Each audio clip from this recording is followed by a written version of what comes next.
It's just like I'll tell you what, Slick. It's hard for me to believe we're already in a new season. I'm still thinking about last year, all the memorable moments that took my breath away. And as an asthmatic, you know I don't joke about that. Me too, man. Top to bottom, that group was absolutely special. You should see the emails, the texts, the tweets I've been seeing. It seems like we're stacking wins this year because there is a lot of hype around this group. You're so right, Maniac. I don't want to get carried away, but people are saying that this roster could even top last year's. And it's not about the personnel, it's about the process. So come be a part of the process with us October 12th at Shea's Performing Arts Center as 43 North Finals host their year 9 of their competition, giving 5 companies $1 million. Let's go, Buffalo.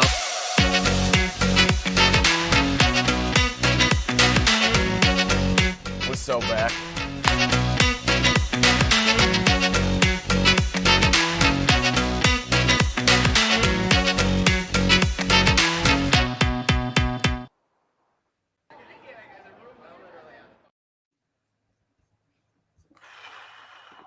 Welcome, everybody, to episode 141 of Two Goalies, One Mic. I am Duane, also joined by none other than Connor Hurley. Hurls, how are you doing? And, sorry, I forgot, he's already in the room. Our guest, Matthew Fairburn from The Athletic. How are you both doing? Doing well. How are you guys? Sorry for that impromptu introduction, man. I forgot. Hey, normally it's still the off season after the off season, Duane. Yeah, off season's over with. Off season is absolutely over with. I was just gonna say for months we had nothing to talk about, and now we have everything to talk about, which is really nice. I think we seemingly teased the Rasmus Dahlin contract for like 3 months, and then Monday morning at 6 a.m. out of here on the West Coast, we finally woke up to the news of it. By the way, real quick, that's a nice new hoodie you got there, Duane. What's going on with that? Not much, bud. Fatty Beer. Not a sponsor of the show, but they sponsored my Chicklets Cup team this weekend. Very generous of them. And stopped by their Lancaster location. Greg Day Jr. was slinging beers from behind the pine. And me and Johnny Lazarus, we partook in a very disappointing Bills loss. But the atmosphere was popping, and they had some great food, some great drink specials. Make sure you get over there to Fatty Beer Company if you have the time. Support obviously another local brewery. So with that being said, I definitely want to get right into it. Matt, again, thank you so much for coming on with us. It's been a minute since you've been on, but I feel like over the last 48, 72 hours, things have really started to pick up. Started to pick up steam here in Buffalo. Zach Benson making the opening night roster, Rasmus Dahlin's contract. Just there are a lot of, I think, more expectations or at the start of the offseason. I don't think anyone expected, guys like Victor Olofsson, Zemgus Girgensons, and Kyle Okposo to be on the opening night roster, but here they are. Just overall, was the offseason everything you expected? And how do you feel going into opening night? The offseason was some of what I expected, a few little surprises thrown in, like you mentioned. I probably wouldn't have said that all of Zemgus Girgensons, Tyson Jost, Victor Olofsson, and Kyle Okposo would be back and in the lineup. I would have thought, I wasn't sure what Kyle Okposo was going to decide. Girgensons could have hit free agency if he wanted to. Same with Jost.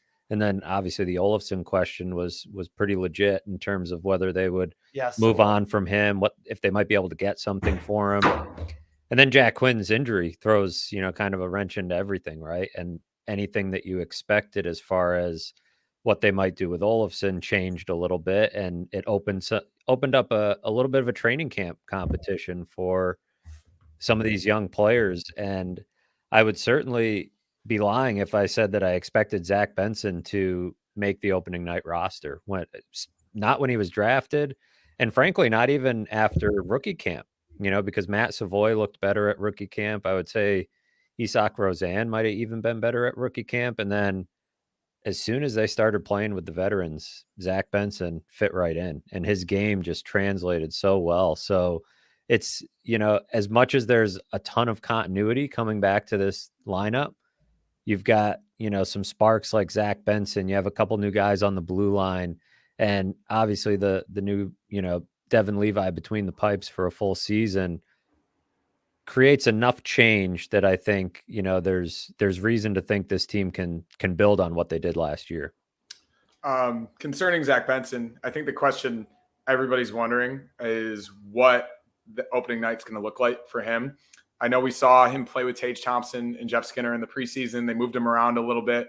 What do you think the opening night line combinations are going to be? Is he going to be on that top line with Tage Thompson? Is he going to be on power play 1? And then second part of that, of course, him being with the Sabres this season is going to be determined on, of course, how he plays. He made the opening night roster and they couldn't send him back. How long do you envision Zach Benson being with the team? Is it just those first 9 games that at least I've heard about concerning his junior status and they send him back to the WHL? Or do you think he could possibly make enough of an impact to stay with the team all season long? Yeah, I'll start with the lines.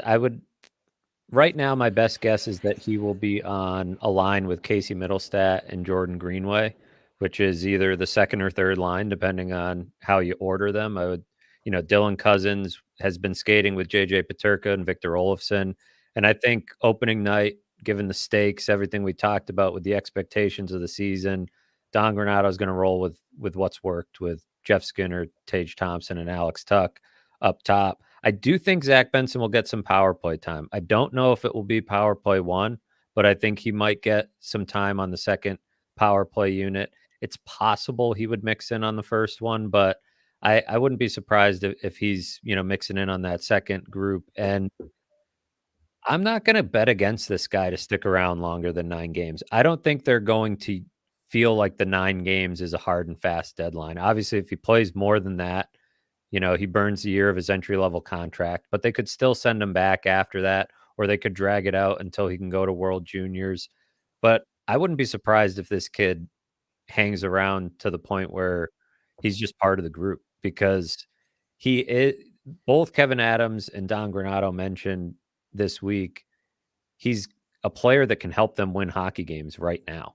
It's every prospect is different. Everybody grows at a different rate. Everybody has a different path to get to the league. And this guy is so good away from the puck that he can make this jump. It's a matter of how will they handle him? Do they decide to, because those 9 games don't have to be 9 consecutive, right? It's just 9 games played. So we've seen Don Granato, last year with Jack Quinn and JJ Peterka, take them out of the lineup for a night or two to let them, kind of regroup and watch from the press box. Maybe we see some of that with Zach Benson. What I think will make this interesting is that Matt Savoy is still on the roster right now. He's on injured reserve, and they have a similar situation with him where he could, play 9 games or he could go back to junior. They would need to create a roster spot for him, but between the two of them, you might be able to stretch things out. And if you have the space on the roster, keep them both around. But the way Zach Benson played in the preseason, I kept waiting for him to hit a wall. I kept waiting for, maybe he was just running on adrenaline at the beginning. Maybe if you put him on a different line, the magic would run out. Maybe if he kept playing games or the competition got tougher, he would run out of steam, and he didn't. So obviously the NHL regular season is another step up, but the pressure hasn't been too much for him. I think it's just physically, how do you hold up? But people talk about 82-game NHL season, and the level of competition is steep. It's more physical. It's a physically taxing thing for an 18-year-old.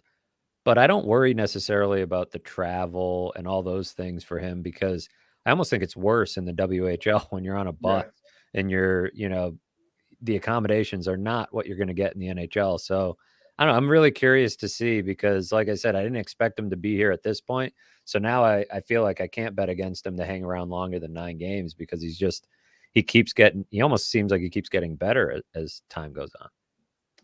Yeah, and I mean, Don Granato even said it himself. Like, right now, it's about a bottom line for us. Does he help us win now? And they believe he does. And what really has impressed me, and I mean, we can all look at the goals and the point production of him in the preseason, and that's great. But I think it's just the little things he does correctly. He's a Spitfire out there. He's a ball of energy who just doesn't stop. I mean, you expect that at his age, and just, obviously, the motivation of making, the NHL roster in his rookie year, in his first year, right out of the gate, that's a lot of motivation, but like he wins the puck battles. He wins races to pucks. He's where he's supposed to be on the ice. Like, you give this kid an assignment and he does it the right way, and he does all the little things the right way. And that's the most impressive thing about me.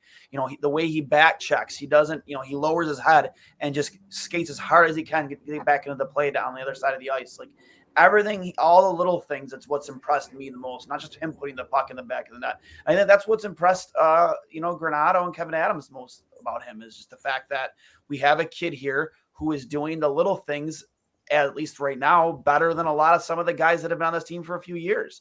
And how do you keep that off your roster, no matter what his age is or his experience? Yeah, he's 5'10", 5'11", 170-ish pounds, but he's as strong on his stick as some NHL veterans. And like you said, probably stronger on his stick than some other guys in the lineup. And he seems like he's always thinking one step ahead. And Kevin Adams mentioned that he, when they're making this decision, he went back and watched all of his puck touches to try to figure out kind of exactly what you're saying. Outside of the goals and assists, what is he doing? How is this happening? And a lot of it is those little things: winning puck battles, being in the right play at the right time, or being a step ahead of the play. And what Don Granato mentioned that I think is a big deal for their willingness to keep an 18-year-old on the roster is how he's handled pressure. And, there's obviously different pressure in the regular season than the preseason, but like you said, he's fighting for a roster spot every night. And when there's a kid that's 18 years old, you're almost waiting for it to not work, right? You're waiting for him to show that he's an 18-year-old and give you a reason to send him back, because that's just the normal path. You don't see too many kids at 18 years old jump right into the NHL, but the pressure never got to him. I mean, he's playing with Jeff Skinner and Tage Thompson, and Don Granato mentioned that for a lot of guys, if you're 18 and you're playing with Tage Thompson, you get the puck and you're just thinking, how do I get it to Tage Thompson? Yeah. But Zach Benson was thinking, what's the right play? The right play might not be getting it to Tage Thompson or Jeff Skinner. It might be holding it. It might be, and he was always just making the right play and playing hockey, and wasn't fazed by the fact that he's doing it with Tage Thompson and Jeff Skinner. And that's why I think he has a chance to hang around, in addition to the fact that he doesn't need to play with Tage Thompson and Jeff Skinner to be successful. He can play up and down the lineup. He played all over the lineup in the preseason, and that gives them a lot of flexibility on their lines, because that middle six at forward was kind of tricky to figure out when Jack Quinn went down with the injury, and Zach Benson gives them options. Now obviously Olofsson and Middlestat weren't the greatest match last year, so now Olofsson can play with Cousins and Peterka, and you have Benson up there with Greenway and Middlestat. Gives Middlestat a little bit more skill on his line than he had at the beginning of last year. And so I kind of like how those combinations are shaking out, and the reason you can pull that off while keeping the top line together is because all of a sudden you have an 18-year-old who's ready to jump right in. Yeah, I was going to say, I think his game translates. I describe him as a pest. Like, he's constantly on the puck, more so than any other player at his age I've ever seen. And you mentioned it briefly, but just like, I was watching a clip with him and Middlestat below the red line the other night. They're just passing the puck back and forth and adding that physical presence of Greenway. Like, how do you feel that line specifically is going to translate? We saw what Casey Middlestat did towards the end of last season. He led the team in points over the final 11 games of the year, playing on that top line. But the combination of Jordan Greenway, the physicality, and his second year in the system, along with the development of Casey Middlestat, who seems to be faster and stronger than he once was, which really helped his game down the stretch. How does that line mesh, do you think? And I guess what are the expectations against a team like the Rangers, who is very experienced, very physical, a lot of veterans, very good defense, and of course, a really, really good goaltender? I feel like this is a great test for Casey Middlestat in a way, because he had this great finish playing, with two elite wingers on either side. And you saw what he could do with that talent around him. And there was a little bit of worry when the depth chart was shaken out that maybe he would end up back in a situation like at the beginning of last year. And not have those guys around him. This feels like it's a little bit in between, right? Like he's not playing with bad line mates by any stretch, but he's obviously not on the top line with Skinner and Tuck. So this is a test to see, like, can he carry a line a little bit with, a younger guy? And I think Jordan Greenway had some pretty strong moments in the preseason. He's healthy again. He seems pretty energized. I mean, by the end of, he knows that this is, when you end up on your second team, that there's a lot of expectation that you have to perform, right? You don't get to have the excuse twice, leaving a second team. So plus he's playing with his old coach. He's, playing with other guys that he's comfortable with. So I think the group will mesh pretty well. I like that group is together rather than Olofsson playing with Middlestat, because Middlestat's a great playmaker. We know that he can shoot, pretty darn well, considering it's not really his game, or it's not what you think, his game might be. But then you have, Benson, who has been finishing plays. And so, you got Greenway clearing out room in front of the net for two smaller guys. I think it could work pretty well. But yeah, you're right. It's a heck of a test right out of the gate for everybody to be going up against the Rangers. This team that has been there year after year. They've got elite goaltending, and I think it's going to be up and down the lineup a pretty good test, because the Sabres team made so many mistakes that created turnovers and rushes against last year. And the most experienced teams they played against were the ones that took advantage of it most frequently. So what a great test right out of the gate to play the Rangers, the Islanders. They've got Tampa coming to town next week. The Islanders will then come to town, Calgary. These teams that over the last couple of years, a lot of playoff experience, and 4 out of the first 5 at home, where they really struggled last year. So, you try not to make too much out of each individual game and each individual matchup when there's 82 of them.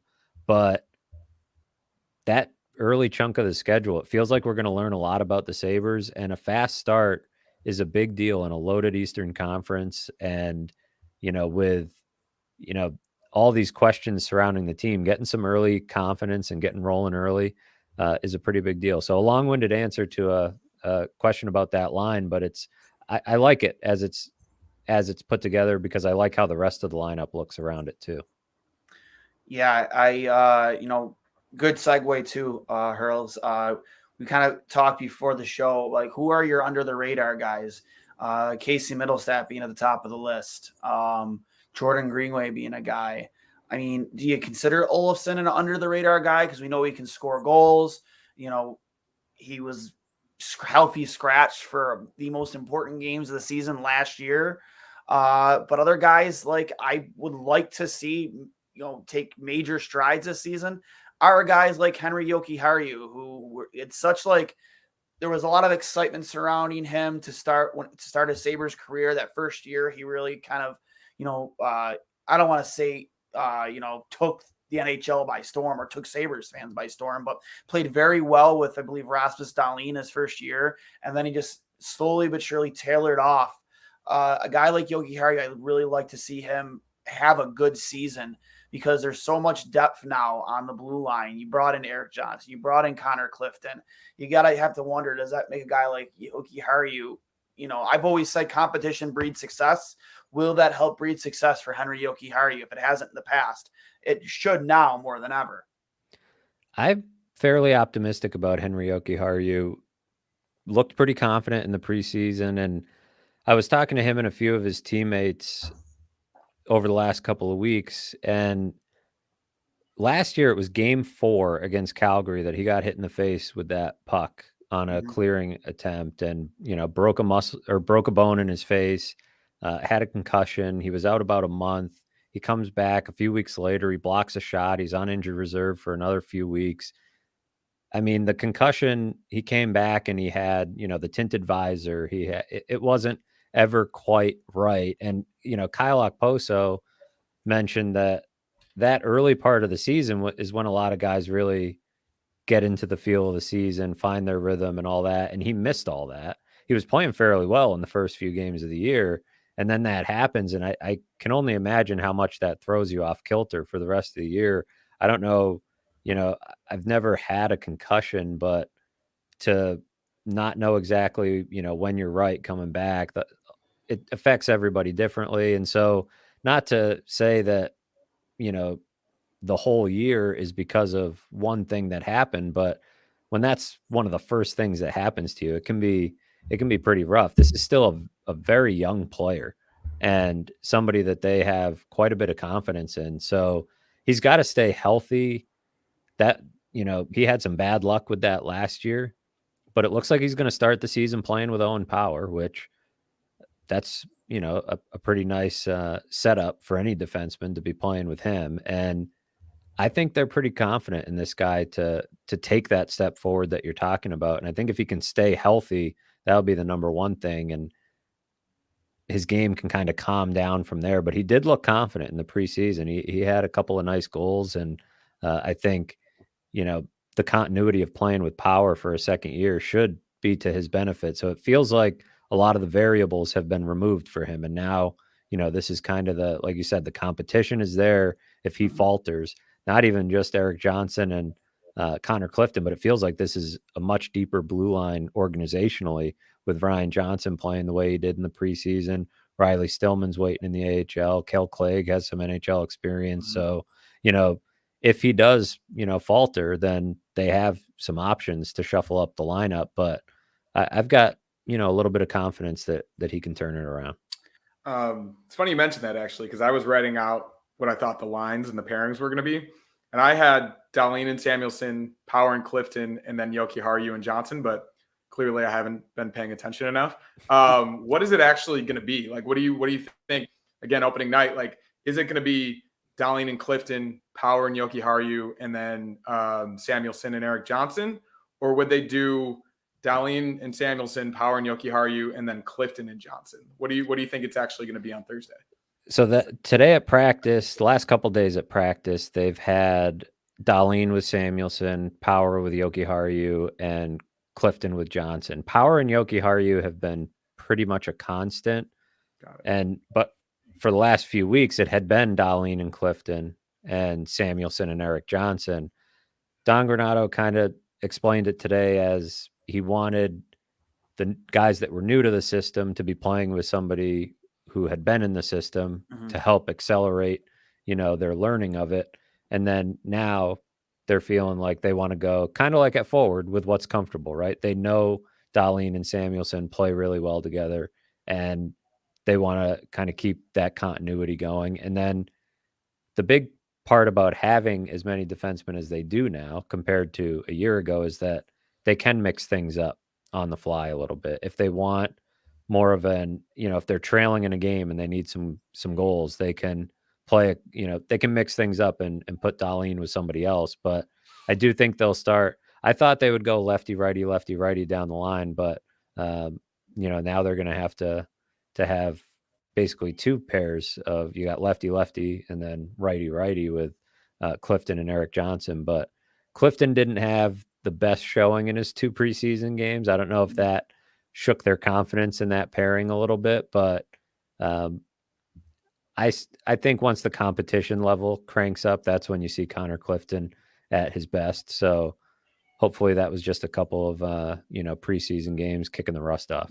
I'm friends with a lot of guys out of Boston, Bruins fans, and they all told me the second we signed him, they said, "You're going to love him." I believe we had on Billy Jaffe from Nesson, and he even said he plays what they called in Boston Cliffy hockey. It's a style of his own. He hits anything that moves. Is he going to make a mistake here or there? Yes, he will. But defensively, he can be very sound. And he's kind of a victim of a very deep Boston blue line that brought in Orlov at the deadline. So you never really were going to crack the top four on that blue line in Boston. You were kind of always destined to be a bottom pairing guy. I definitely had him penciled in as with Power, but I'm completely fine with him on that bottom pairing with Eric Johnson. I think that just makes them deeper. And to your point, Henry Jokiharju, if he falters, he does know he has a former Stanley Cup champion there on the blue line right behind him on the third pairing, or a young Connor Clifton who is itching for a chance to prove himself on a team full of opportunity. Another guy too, under the radar this year. I don't know if he's under the radar, but I mean, just kind of, obviously a big part of that Jack Eichel trade return, Peyton Krebs. I never thought I'd ever tweet out the words Peyton Krebs got into a fight with Sidney Crosby, what we did. And I love that type of passion and excitement, and just that he's always just a pest. He's like a maniac out there. But at the end of the day, like, I want him to be contributing more offensively, not the guy who's doing things like that. I want him to contribute more on the score sheet, because that's what he was supposed to be originally. Obviously, your top six is pretty locked up, even with Jack Quinn being out. Where do you see him this year? Do you see him contributing more offensively, or do you see him essentially playing the same role he has as last year? I think he's going to play pretty much the same role. And I had the same thought coming into the offseason that depending on how things shake out, it would be great to see him with a couple of more offensively gifted wingers, because they tried him on the wing and it didn't, it wasn't great. He was much better when he was playing in the middle. And so that kind of limits their options in that sense, right? Casey Middlestat was so good last year that obviously, he's going to be on one of your top three lines, and you have Tage Thompson and Dylan Cousins. So without an injury, he doesn't get to move up the lineup. But what I really like about Peyton Krebs is that, Tyson Jost is a good example of this too. Not every first round pick is going to be exactly the offensive player that they were in junior, right? And if you're picked in the first round, you were probably a dominant junior player. You probably scored a ton of goals, had a ton of assists. That's how you end up in the first round. But sometimes it takes the other stuff to survive in the NHL. And that's been true for Tyson Jost. He's carved out that type of role. And at some point last year, it clicked for Peyton Krebs. Rather than feeling down on himself for not contributing offensively the same way maybe Jack Quinn and JJ Peterka were getting going, or Dylan Cousins, all these guys that are sort of in his peer group, his age group, he looked around and said, the way I'm going to make an impact on this team is playing defense and, being hard to play against, being that energy line guy. And they stuck him between Zemgus Girgensons and Kyle Okposo, and that brought that out of him even more, because he was playing with two guys that play that simple and direct game. They forecheck hard. They play good defense, one of the best defensive lines in hockey by the end of the season.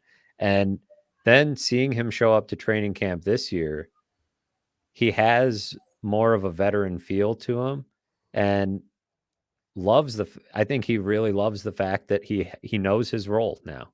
He knows his role and he knows how to play it well.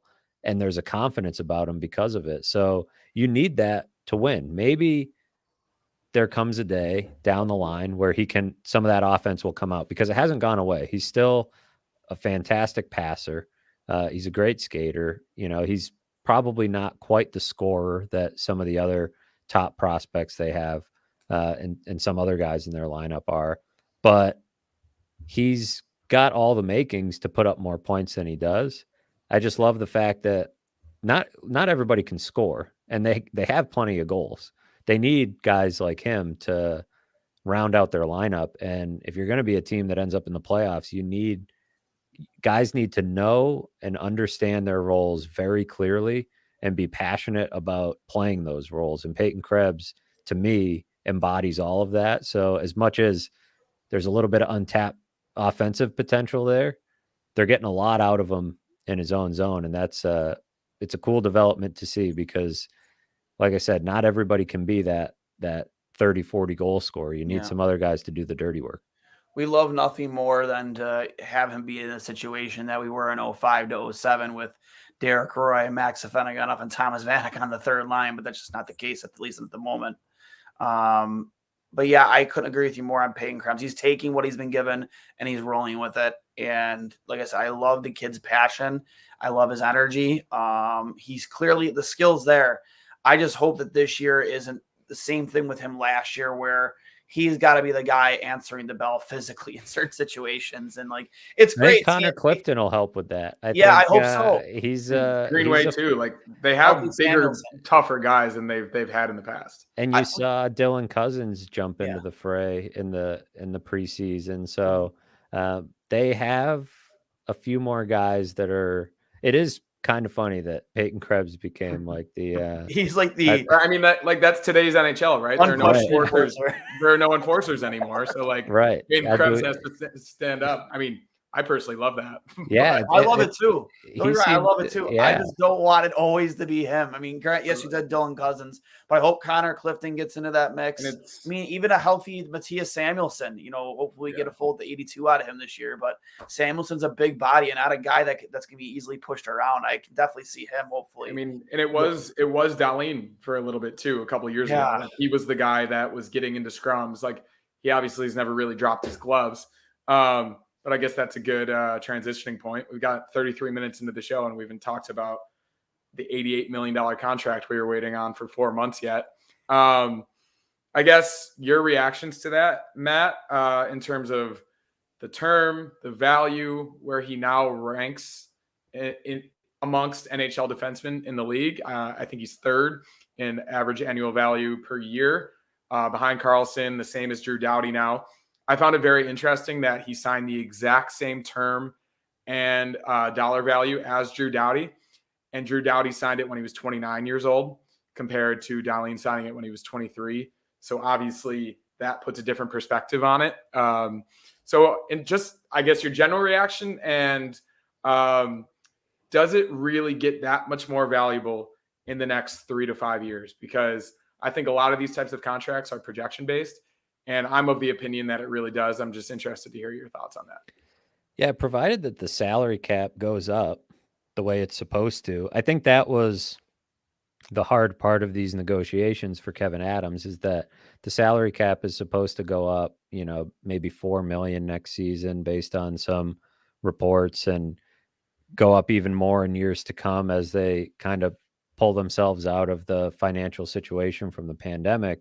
So if the salary cap goes up, I think you're going to see other defensemen sign contracts, maybe even beat Dahlin's number, and then you're feeling pretty good about it. As it sits right now, like you said, these are projection based in a lot of ways. And so you're projecting the cap, you're projecting the type of player that Dahlin's going to become. They didn't have a lot of choice here, right? I think they got the best outcome possible. Sure, would it have been better if it were $10 million or 9.5? Sure, that would have been amazing. But Dahlin has a powerhouse agency, and he's in the absolute perfect window of his career from a team perspective to sign an 8-year contract. You're talking, he's going to be 32 when this contract ends. So you're not thinking, you're not worried necessarily that by the end of it, he's not going to be worth it. If anything, you're going to feel, depending on how high the salary cap gets, 8 years is a long time. 9 really, because he has 1 year left on his current deal, that, okay, by the end of it, $11 million should look pretty good, assuming he stays on the trajectory that he's been on. And I don't have a lot of reason to think that he won't. I think he could get even better than he was last year. He looked like a real legit Norris Trophy candidate, and then wore down at the end of the season because of some nagging injuries. And he played through a lot really from about January on, but he was also playing more than 25 minutes a night. And the idea behind having a more balanced lineup is that maybe he doesn't have to do that.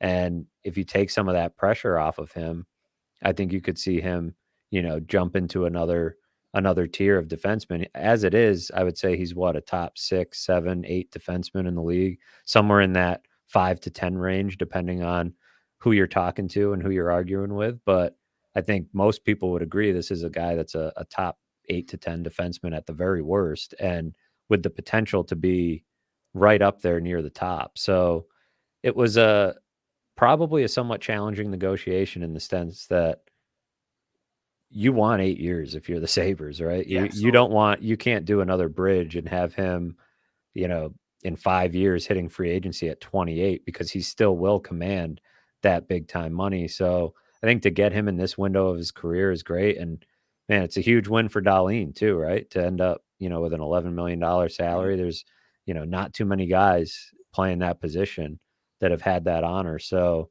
you're also talking about a guy who I think will be the next captain of the Buffalo Sabres, which I think is a big deal. I think whenever Kyle Okposo decides to retire, that Dahlin makes the most sense. And he's passionate about the city. He's passionate about the franchise. Like you mentioned, he was that guy mixing it up for this team. Like, he is not only one of the best offensive defensemen in the league, he's also probably their biggest pain in the ass on the ice. He's probably like the guy that other teams hate playing against the most, because in his own end, he can be, he can play with a real edge. And he can get nasty. Yeah. And he's starting to develop some high end defensive instincts to pair with already a fantastic offensive game. So it's obviously the number's big, but I just don't think there's at worst, at best they were getting him for what, 10. So it's, as long as the cap goes up, they're in a good financial position. This one felt like it was pretty easy, and there's not too much to poke holes in, really. No, I mean, in terms of the captaincy, I think I still think it could be a toss up between him and Tuck, because I think Tuck exudes the same like qualities that you mentioned about Dahlin. I've always said it. You're not going to find many guys that had a big smile on his face ear to ear after getting traded from the best team in the NHL to the worst team in the NHL. But I think I always felt like he was born to play for the Buffalo Sabres, and maybe even being one of the 3 captains. We'll see.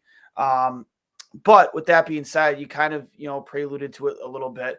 Where would Rasmus Dahlin rank amongst all the NHL defensemen? Because when this deal was announced, a lot of the outsiders, the Mike Grinnells over at Barstool Sports, or just, pick your analyst, they all said, really, 11 million? Like, he's not even a top 5 defenseman. I personally think he is. I think anybody who watched him enough last season and just watched what he was capable of would agree. And he played probably, most guys play through injury too, by the end of the season, but he was definitely playing with some nagging injuries there for the last 15 to 20 games of the season. And I believe had he been healthy, he's a point plus per game player. Not that points tell the whole story, but obviously he's a very offensively gifted defenseman. I'm not saying he's going to put up 100 points in a season like Karlsson, who honestly, he might as well be a forward at this point because he doesn't do anything in the defensive zone worthwhile. But hey, sometimes I guess offense is the best defense, right? But I think in Dahlin's case, he's just, his game and his own end has come along so way. He can keep things simple, but at the same time make them look so special. And that's the type of guy he is. And I think this year is a year where he really truly can contend for the Norris Trophy. I truly do. I think it could have been last year had Karlsson not gone off the way he did. But I think this is the year for sure where he might be able to take home some hardware at season's end. Just your thoughts on that? Yeah, I had him 3rd on my Norris Trophy ballot last season. So I think, calling him a top 3, top 5 defenseman is more than fair. He was on a 100-point pace for a long time last season until the injuries started to slow him down. And like you said, he's not playing the game necessarily the way Erik Karlsson was last season. He's playing it at both ends of the ice. You'll have a healthy Kel McCarr this year if he stays healthy. That's a tough score to beat sometimes. When you have, that guy's going to contend for the Norris Trophy every season, every year that he's in the league, as long as he's healthy. So coming home with the hardware is a challenge, but I definitely think he's in that. To me, he's a top 5 defenseman. And, depending on how guys are playing, this or that. But having, seen every team come through Buffalo and seen all these teams, there weren't 5 defensemen doing more for their team than Rasmus Dahlin does for the Buffalo Sabres. And there's some great ones out there, but what he does, what you could see it too in the games that he was out, the few times he was out, he just creates so much for them. He gets them out of their own zone at times when it seems impossible. Like you said, it might be a simple play, but it only ends up as a simple play because he does something crazy to buy the time and space to get them out of their zone. So yeah, he's come quite a ways in the last couple of years, and to be able to get him, this is the benefit, I guess, of having him come right in at 18 years old, is now you're sitting here able to sign this contract right as he's entering what should be absolute prime seasons for him. And there's no reason to think he won't get even better, especially at that position where as his physical maturity comes along, he'll be even, more dangerous to deal with in his own end. I think he'll comfortably settle into that top 3 to 5. And that's where the salary, I think you can be more than comfortable with. I think this is also pretty impressive that we've gotten about 44 minutes into the podcast and we haven't mentioned Devon Levi's name yet. And I think that says a lot about this team and how exciting it is. And the expectations are higher than they've been in probably 12 years. It's pretty remarkable that I think we all knew watching those 7 games at the end of the season that at his best, as he continues to develop, that he would have a real shot to be the opening night starter. And I think there would be a riot if he was not in net on Thursday night. So, of course, he's going to start against the Rangers on Thursday night. Me and Duane have debated about this in terms of the amount of games we think he'll play this season. And obviously that depends on his performance early on and how the team's doing, if the team defense is improved. What are your expectations in terms of games played for Levi, goals against average, and save percentage? Obviously, high danger save percentage, goals against above expected or below expected. The analytics they speak a lot more to a goalie than just goals against and save percentage. But at the end of the day, for Vezina and Calder in this case, those numbers are going to be important for him. They've obviously increased the expectations in recent years for goalies in this league. I remember under 2 and above 920 were the elite goaltenders back in the day, but obviously scoring and offensive talent is much higher than it used to be. For games played, goals against, and save percentage for Levi this year, what do you think? I think games played probably falls somewhere in the 45 to 50, low 50s maybe. As long as, like you said, as long as he comes out of the gate and plays the way he's expected to play, I don't see why he can't do that. The goals against and the save percentage, I mean, I think if he's above, I think you want him above 910 to feel pretty good, above 905 to feel, I mean, there were times last year where save percentages for stretches were for Sabres goalies were dipping uncomfortably below 90%. And I think if he can, so much depends on how the defense is going to play. Like yes. I have all sorts of faith in Devon Levi long term, and but I find this season to be so fascinating because rarely do you see a goalie jump from college hockey to the NHL without playing a single AHL game. It does not happen hardly ever. You see it with some other guys, coming from different leagues, but this is a different jump that he's making. So I'm mostly curious to see how the Sabres handle it and how he handles it if things start going less than ideal for a little while, right? Like if he starts having some rough stretches the way young goalies should be allowed to do. They don't have a lot of options to turn to. They have Eric Comrie and Ukko-Pekka Luukkonen on the roster, but neither one of them is established as an NHL starter either. So yeah, I think if he keeps that goals against below 3, the Sabres are a playoff team, just based on how they scored last year. And they just need to be able to win more games when they're scoring more than 3 goals. Like when you're scoring 4 or 5 goals and losing, you can't have that. And that's what doomed them at times last year. A lot of it was had nothing to do with the goalies, but I do think the goalies had some responsibility there. So it's a really tough situation for Devon Levi from a pressure and expectation standpoint, jumping into a team that, until they prove otherwise, allows a ton of chances. So I don't have my expectations set too lofty in terms of statistics, but I do think they're going to keep him in the net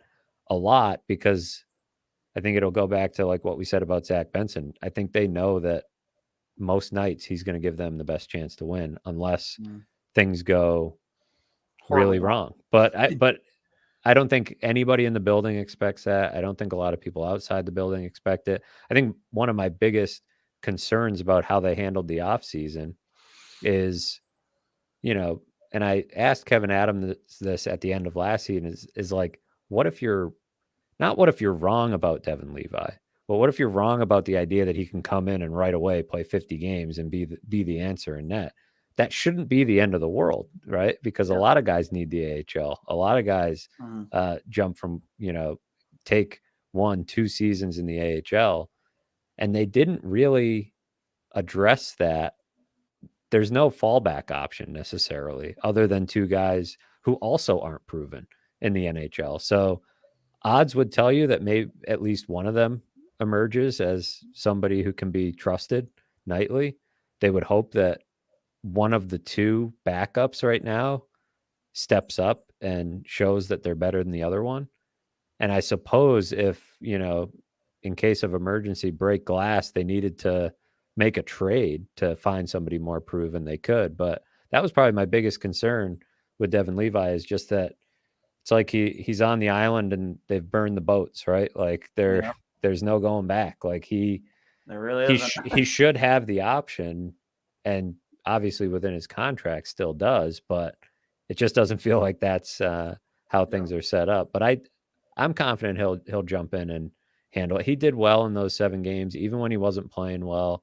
He handles it pretty well. He had some rough stretches at Northeastern last year, got himself back on track. So the hope is that the defense isn't quite as porous as it was last season and can support a goalie better. But obviously they still have to prove. They talked a lot about being better on defense, but we still have to see it. And the last preseason game it's preseason, but it wasn't exactly a big vote of confidence in that regard.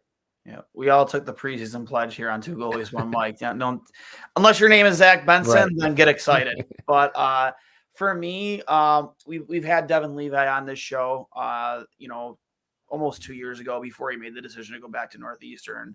I got to know him and his family a little bit, and his best friend, Justin Ritskoyan, who's not the new captain for Northeastern. And the one thing that was the constant with him is just what he does away from the rink. Like his teammates joke about it, but it's true. Like they say, "Oh, Dev's probably in the hallway stretching." He is. Like he is. The guy, what he puts into his body. He's very careful about it. He's a maniac when it comes to that kind of stuff. And I don't say this because obviously he's a fan favorite, and obviously you see his banner back there behind me. But if you're gonna find a guy mentally more reminiscent of Ryan Miller, look no further than Devon Levi. Like I'm not getting into the gimmicks of the Jedi stuff or anything like that. Just if you listen to the way he talks, yes. If you listen to the way that he talks about the game, just the way he sees it, it's so reminiscent of the way Ryan used to. And then to top everything off, even after that, granted, even if that was a regular season game, I think what speaks volumes for me is after that Detroit game last season. I've said this a couple times. He was smiling after the game. And yeah, they got the win. That's exciting and all. But, if me and Connor will tell you, any goalie will tell you that, it's tough to shake off a game like that sometimes. It's tough to shake off a bad goal. Not for him. Like, he's just like, let's get to the next one, man. Some goal, you're going to face adversity. You're playing at the highest level you can play at as a goaltender. Like, not everything's going to go perfect. you're going to have bad games.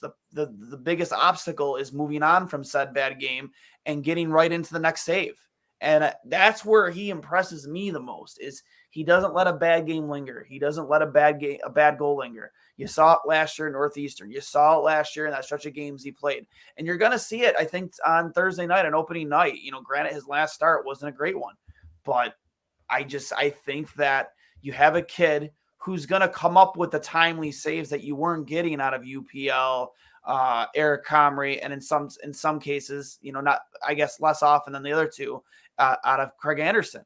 But the biggest thing, to your point, again, Matthew, is will defensively the mistakes they were making, are they going to be able to get past that? Because I think, my biggest issue defensively, it was just the amount of puck watching they did last year.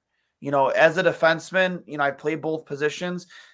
You never stare down at the puck, and they did so much of that last year. And, they got a lot of these defensemen, Dahlin sometimes included, they got put on a leash. They got walked. And I just don't want to see that this year. It's time to get past those little mistakes. You have guys that have on this blue line that have been there, for 5+ years now. It's time to get past that. Those rookie, you got to leave those rookie mistakes in the rear view now. And I think if you improve in those small parts of the game, that you're not going to have, 300 goals for and 400 goals against, whatever the number was. It was, what was it, Connor? 296 goals for and 300 against. It was and nuts. I was gonna ask specifically. I personally think both are going to be lower. I think there's going to be some negative regression from an offensive perspective, because I think the Sabres had a lot of inflated games last season. I think they had a couple 7-goal games. They had a bunch of 6-goal games wearing the black and red jerseys. That was kind of the thing, especially as they debuted those. They had that 9-goal game in Columbus. I think they only got shut out a couple times, but do you believe there is going to be that negative regression from an offensive perspective? Obviously, this team plays a run and gun style. They have a lot of high-end offensive talent, and then you add a guy like Zach Benson to the mix. I don't necessarily think scoring 280 or 295 instead of 296 is going to be that big of a deal.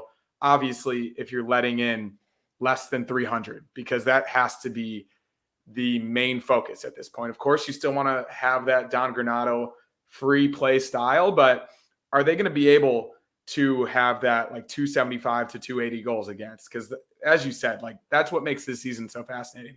We know they can score goals. They might not score as many goals as they did last season, but can they prevent those goals? What do you think in terms of those numbers? Like, will both be lower, one be higher than the other? What do you think?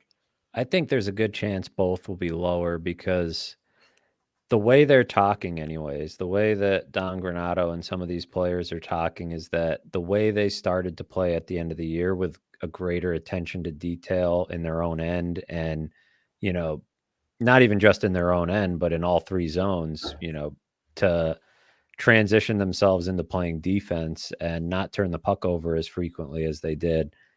They were able to win some different style of games, you saw some different scores, some lower scoring games. And so I don't think they're going to reinvent the way that they play necessarily, but now that they know they can score, and, that they've developed that confidence in a lot of these guys individually, and they've proven it, I think they dial things in a little bit more defensively, and you're going to sacrifice some offense most likely in the process.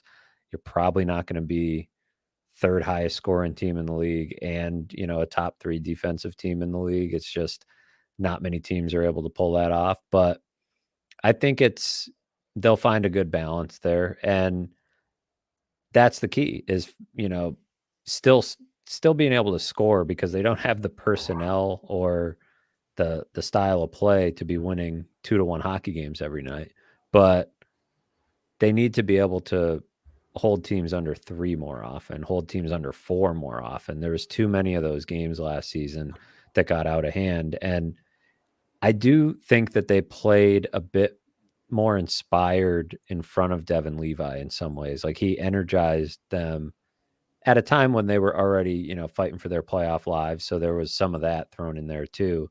But to Duane's point about how this guy prepares off the ice, who he is just, between the ears, and his ability he's got so much enthusiasm. The guys laugh about, just how excited he is all the time around the rink. You hope that pro hockey doesn't rob him of any of that, but at least at his age, he's going to, I think, infuse some of that energy into the team. And there's probably an ownership that these guys take in him and his season and his development, that they want to play well in front of him.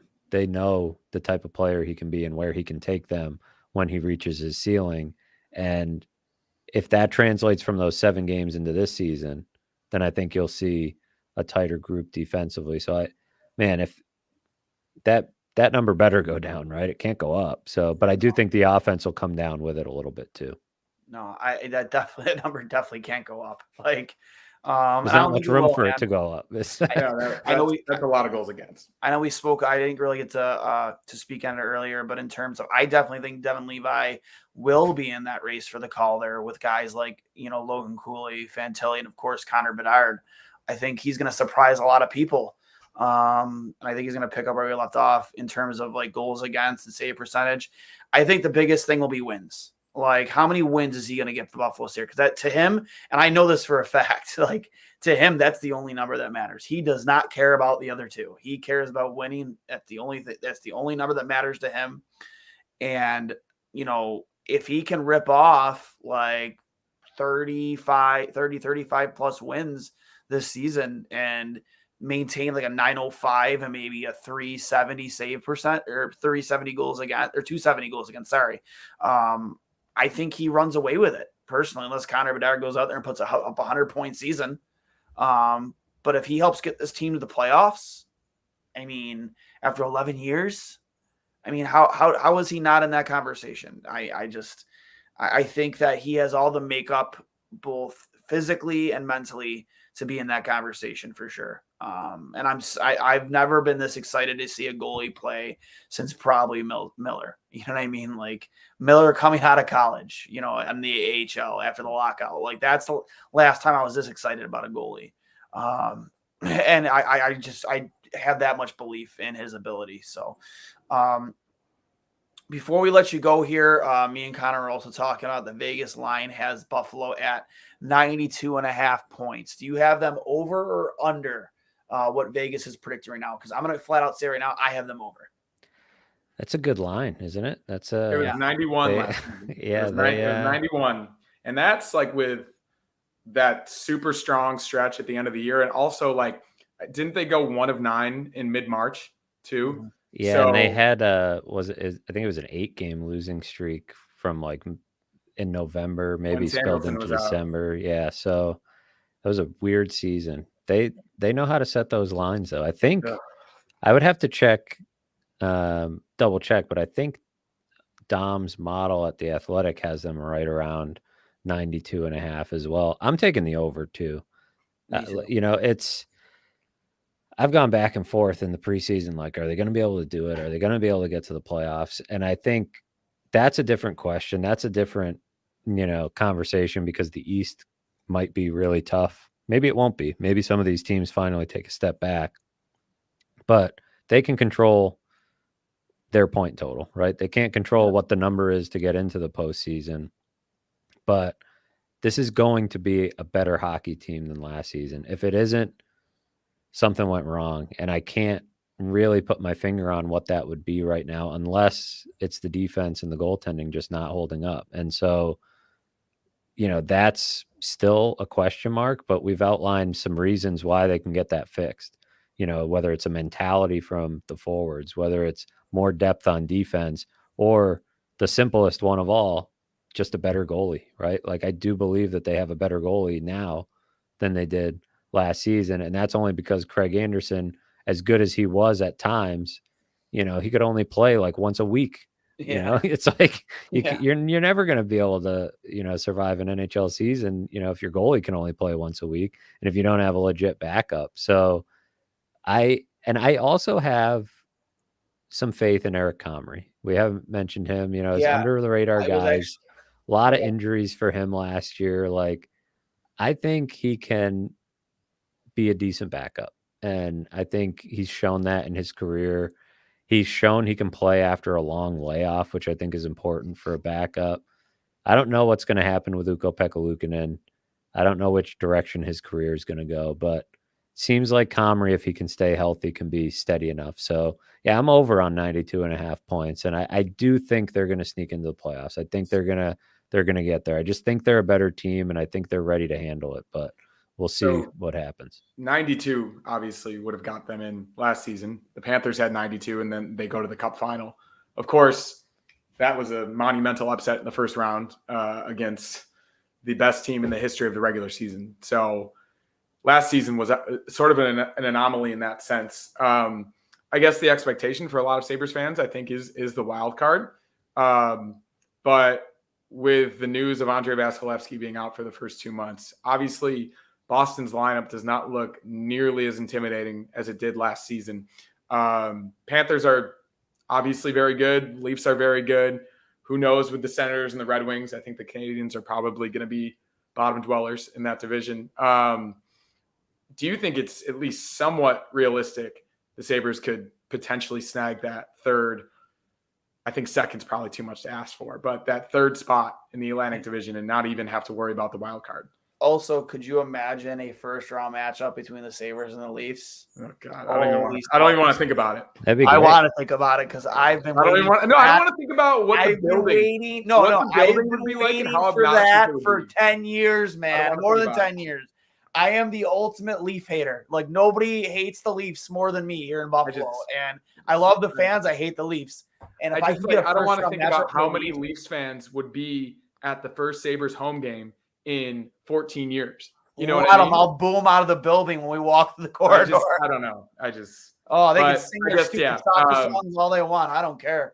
We don't need to get too fired up here, but yeah, I'm that third spot in the Atlantic Division. Do you think that's at least reasonably possible? I think it's attainable. That's what in my mind I'm thinking. If they could, I see them missing the playoffs.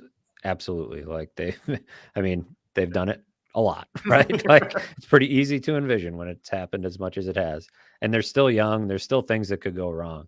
But I keep thinking if they do, there's a chance, like the Devils last year, that they go right through the door. Like they just knock it down and they're, arriving officially the way a lot of people have been waiting for them to do. It is a tough division, but there are a lot of question marks, a lot of stuff that we have to see play out. And Tampa had questions before Vasilevsky got hurt. Boston, I think, had questions coming into last year and obviously took this huge jump that even, the most optimistic people in Boston, I don't think were expecting that. The Panthers have injuries. The Leafs are going through a little bit of a transition in some ways. And I would say, they're still a pretty safe bet to be, one of those top two teams, but the division feels like there's a changing of the guard happening a bit, and that eventually, whether it's this year or next, the Sabres will be in one of those top three spots. And I do think that's probably what, their ceiling is, either third in the division, maybe second if Devon Levi is really, really good. But yeah, I don't think that's an unrealistic goal. I think that, you look at what the Devils did last year, and it feels like something similar could be attainable for Buffalo. Yeah. And I just, in terms of this year, I have them getting that last wild card spot for sure. I think what the same things we thought of this team back when they drafted Jack Eichel. You had Ryan O'Reilly. You went and you got Evander Kane when he was hurt. He couldn't hurt your chances in the tank year because he was hurt, but you already had him on your roster. You get him healthy, and you have all this offensive power. You have a Rasmus Ristolainen, who at the time you thought was going to be, a potential franchise defenseman. See how that worked out. You have all this optimism going into that season, and it completely blew up in your face with the talent that they did have at the time. Sam Reinhart, I forgot to mention his name. I'm even more optimistic now. Like, I'm so much more optimistic because you're so deep in every position except for in that that's yet to be seen. But I have them making playoffs this year. I think, I know they didn't want to say playoffs or bust at the end of last season, but I do. I think most analysts have them penciled in as a playoff team this year. I absolutely do. I think they sneak in there, and once you're in the playoffs, anything can happen. Especially when you have a guy like Tage Thompson, another guy who many predict to win the Rocket this year. Will he or can he and will he is the question. I think that he does get 50 goals this season. Yeah, I think 50's a good number. I think he was playing hurt for basically from the All-Star break on last year. He was playing banged up, and he still put up those goal totals. So I feel like I'm expecting actually somewhere in that 50 range for him. Like, I don't think last year was necessarily his complete ceiling. He does need to become better in the 200-foot game, not just scoring goals, and if you're going to be a number one center, I agree with that. Playing a little bit better defensively. But yeah, it's hard to put a cap on the number of goals he can score, because the fact that he did what he did last season, and for the last almost 2 months he was playing injured, I feel like that alone makes me think there's more there. Yeah, I mean, had 47 and 47 last year. I think 50 and 50, 100 points is obviously super reasonable to expect. And I guess right back to Dahlin really quickly, and then I think I'm good. I think we've covered this entire roster for the most part. Points for him. I mean, I think we mentioned it earlier. He was on a 100-point pace. I think that might be a little bit high to expect from him. But as we talked about, with the new contract, with the potential future captaincy on the line, as his development continues, could he be a 90, 95-point guy? Like, does he take that next step, not only in goal scoring, but obviously on the power play? Of course, Tage and Dahlin, probably the two most important players on this team, and we saw what happened when they both got hurt at a similar time last February. What's the ceiling for him? What do we think is going to happen with him this season?